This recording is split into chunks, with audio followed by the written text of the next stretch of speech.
नमस्कार, स्वागत है आप सभी का। दूरदर्शन समाचार आप देख रहे हो और ताज़ा तरीन खबरों को लेकर हाजिर हूं मैं कृतिका। और सांकेतिक भाषा के इस खास बुलेटिन में मेरा साथ देंगे मेरे सहयोगी शरद मुदगल, जो खबरों को सांकेतिक भाषा के जरिए आप सभी तक पहुंचाएंगे। तो चलिए शुरुआत करते हैं इस खास बुलेटिन की और देखते हैं सुर्खियां।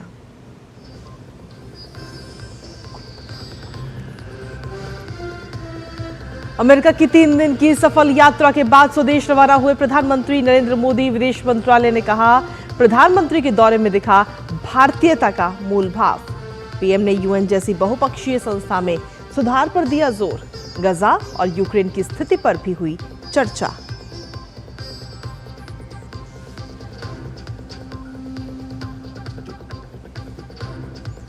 प्रधानमंत्री नरेंद्र मोदी की न्यूयॉर्क में यूक्रेनी राष्ट्रपति व्लादिमीर जेलेंस्की से भी हुई मुलाकात। यूक्रेन ने भारत के शांति प्रयासों को सराहा। पीएम मोदी ने वियतनाम के राष्ट्रपति से भी की द्विपक्षीय वार्ता।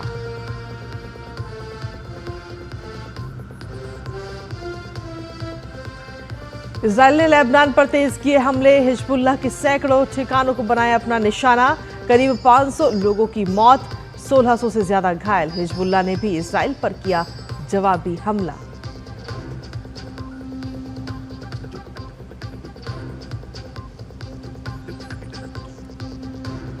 बीजेपी की महाराष्ट्र में चुनावी तैयारी तेज। अमित शाह आज से 2 दिन के महाराष्ट्र दौरे पर।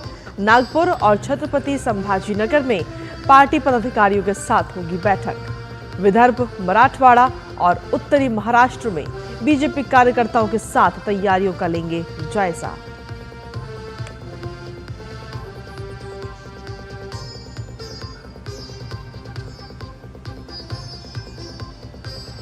जम्मू कश्मीर में आखिरी दौर के मतदान के लिए बीजेपी नेता नितिन गडकरी की आज कठुआ, उधमपुर और जम्मू में होगी धुआंधार रैली। श्रीनगर में राहुल गांधी करेंगे कांग्रेस का प्रचार। हरियाणा में भी सभी दलों ने प्रचार में झोंकी ताकत।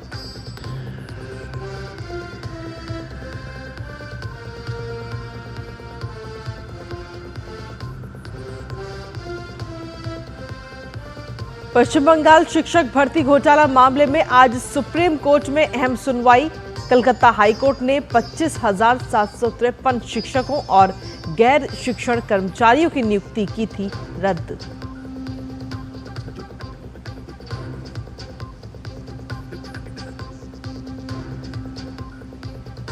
और खेल की खबरों में, शतरंज ओलंपियाड में ऐतिहासिक स्वर्ण जीतने के बाद स्वदेश लौटी भारतीय टीम। प्रज्ञानंदा और वैशाली रमेश बाबू का चेन्नई एयरपोर्ट पर हुआ जोरदार स्वागत।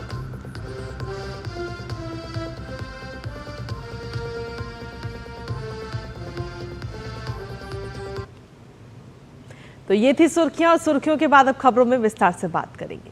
प्रधानमंत्री नरेंद्र मोदी का अमेरिका दौरा अब संपन्न हो चुका है। विदेश मंत्रालय ने उनकी इस 3 दिन की यात्रा को बेहद सफल बताया और अपने सारे आधिकारिक कार्यक्रम सफलतापूर्ण ढंग से संपन्न करने के बाद पीएम मोदी आज सुबह न्यूयॉर्क से भारत के लिए रवाना हो चुके हैं।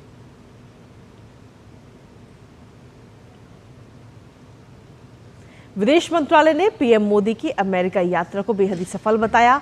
विदेश सचिव विक्रम मिस्री ने बताया कि प्रधानमंत्री की अमेरिका यात्रा तकनीक, एआई, क्वांटम कंप्यूटिंग और सेमीकंडक्टर को बढ़ावा देने के लिहाज से काफी अहम रही है। विदेश सचिव ने कहा कि आज के युग में तकनीक ही विकास की मुख्य ड्राइव फोर्स है। संयुक्त राष्ट्र में संघर्षों, जलवायु, ऊर्जा, स्वास्थ्य की वैश्विक चुनौतियों से लेकर ग्लोबल गवर्नेंस तक पर चर्चा हुई। वहीं प्रधानमंत्री मोदी दुनिया को भारतीय डिजिटल इंफ्रास्ट्रक्चर और मानव कल्याण की पहल को साझा करने को लेकर भी उत्सुक दिखाई दिए।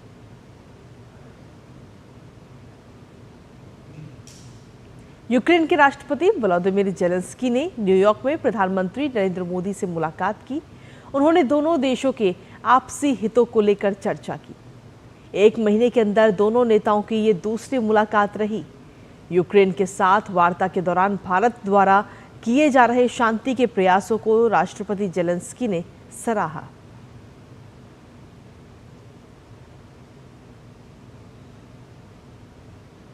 प्रधानमंत्री नरेंद्र मोदी ने वियतनाम के राष्ट्रपति टो लाम से भी मुलाकात की। न्यूयॉर्क में हुई दोनों नेताओं की इस बैठक में अहम द्विपक्षीय मुद्दों पर चर्चा हुई। मुलाकात के दौरान दोनों नेताओं ने भारत वियतनाम मैत्री के पूर्ण आयामों पर चर्चा की। इसके अलावा दोनों देशों के बीच कनेक्टिविटी, व्यापार, संस्कृति और अन्य क्षेत्रों में साझेदारी में भी तेजी लाने पर जोर दिया गया। प्रधानमंत्री नरेंद्र मोदी ने वैश्विक मंच से कहा कि भारत ने 250 मिलियन लोगों को गरीबी से निकाल कर दिखा दिया है कि सतत विकास सफल हो सकता है।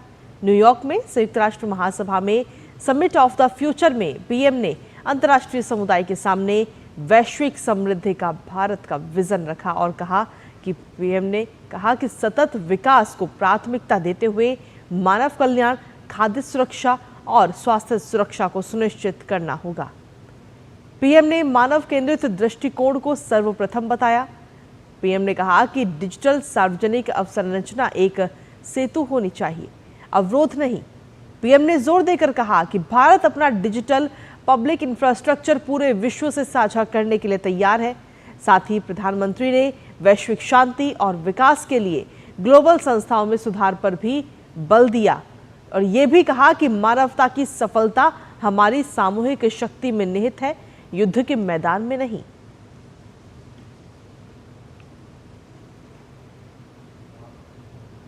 वहीं इजराइल और हिजबुल्लाह के बीच संघर्ष अब और तेज हो चुका है। इजरायली सेना ने 2006 के बाद लेबनान पर सबसे बड़ा हमला किया है। हिजबुल्लाह के सैकड़ों ठिकानों को निशाना बनाकर किए गए इजरायली हवाई हमले में 490 से ज्यादा लोगों की मौत हो गई है। वहीं इस हमले में 1600 से ज्यादा लोग गंभीर रूप से घायल हो गए हैं।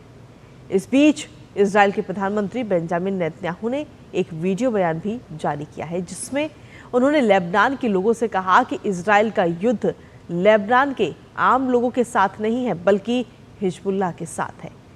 नेतन्याहू ने कहा कि बहुत लंबे समय से हिजबुल्लाह उन्हें मानव ढाल के रूप में इस्तेमाल कर रहा है। नेतन्याहू ने संकट की घड़ी में इजराइल के लोगों से एकजुट रहने का भी आग्रह किया। तनाव से भरी स्थिति को देखते हुए संयुक्त राष्ट्र ने संयम बरतने का आग्रह किया है और इजराइल और लेबनान दोनों से संपर्क भी किया है।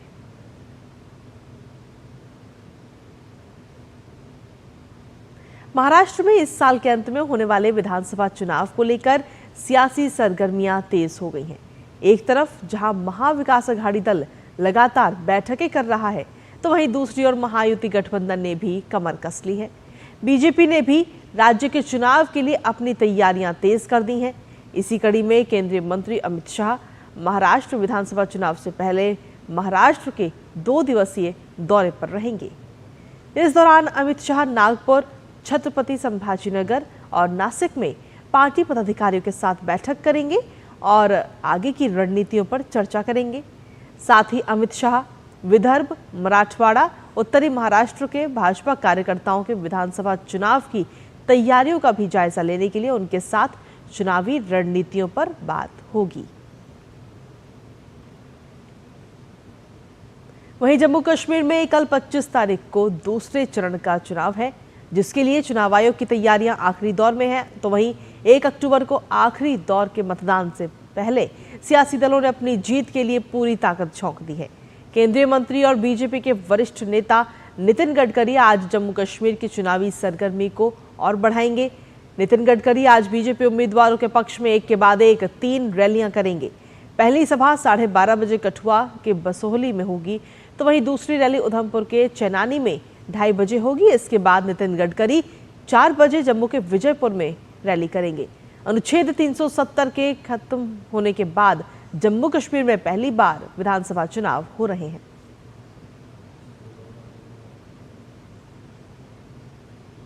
वहीं कांग्रेस नेता राहुल गांधी आज श्रीनगर में फिर प्रचार अभियान की कमान संभालेंगे और इससे पहले कल भी जम्मू कश्मीर से राज्य का दर्जा खत्म किए जाने को लेकर राहुल गांधी ने कहा कि देश के इतिहास में पहली बार किसी राज्य को केंद्र शासित प्रदेश बना दिया गया। अगर कांग्रेस सत्ता में आई तो इसे राज्य का दर्जा जरूर दिलवाएंगे।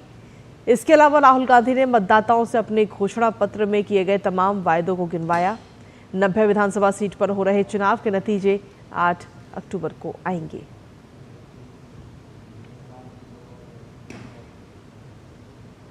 वहीं पश्चिम बंगाल शिक्षक भर्ती घोटाले के मामले में आज सुप्रीम कोर्ट में अहम सुनवाई होगी, जहां chief justice DY Chandrachud, justice JB Pardiwala और जस्टिस मनोज मिश्रा की बेंच ने 10 सितंबर को ये सुनवाई टाल दी थी। दरअसल कलकत्ता हाईकोर्ट ने 22 अप्रैल को राज्य सरकार और सहायता प्राप्त स्कूलों में 25,753 शिक्षकों और गैर शिक्षण कर्मचारियों की नियुक्ति रद्द कर दी थी। इन्हें 2016 में नियुक्त किया गया था। कोर्ट ने कर्मचारियों को 7 से 8 साल के दौरान मिली सैलरी 12% ब्याज के साथ लौटाने के भी निर्देश दिए थे।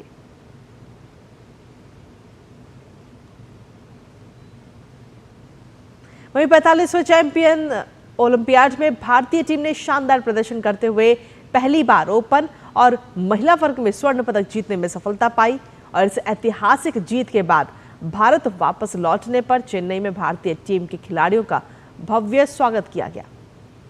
भारतीय पुरुष और महिला शतरंज टीमों का हिस्सा रहे भाई बहन आर प्रज्ञानंदा और वैशाली रमेश बाबू का चेन्नई हवाई अड्डे पर गर्मजोशी से स्वागत किया गया।